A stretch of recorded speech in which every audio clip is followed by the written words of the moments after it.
જો મિત્ર, આજે આપણે ગુજરાતી ફેમસ પાટુડી બનાવવાના છે એટલે ખાંડવી બનાવવાના છે. તો 1 વાટકી ચણાનો લોટ લેવાનો છે, એમાં 3 વાટકી છાશ લેવાની છે.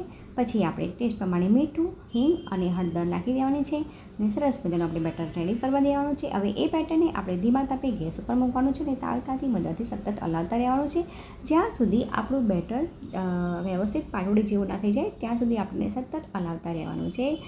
થોડી વાર પછી જોવાનું કે આપણું સરસ મજાનું બેટર તૈયાર થઈ ગયેલું છે. પછી આપણે એને તમે ટાઇલ્સ ઉપર કે તમારા ઘરમાં કથરોટ હોય કે પછી થાળી હોય, તમે ગમે તેની ઉપર આ બેટર તમે આ રીતે પાથરી શકો છો. પછી એના કાપા પાડી દેવાના છે અને એની ઉપર આપણે જીરા પાવડર કે ધાણા જીરું પાવડર કે તમે લાલ મરચું કંઈ બી નાખી શકો છો અને પછી આ રીતે રોલ વાળી દેવાના છે. હવે એક પેનમાં આપણે તેલ લેવાનું છે, પછી રાઈ, તલ, લીલા મરચાં નાખી અને લીમડો નાખીને સરસ મજાનો એ વઘાર છે જે આપણે રોલ વાળેલા હતા પાટુડી એની ઉપર છાંટી દેવાનો છે. તો સરસ મજાની ગરમા ગરમ ખાંડવી એટલે કે પાટુડી તૈયાર.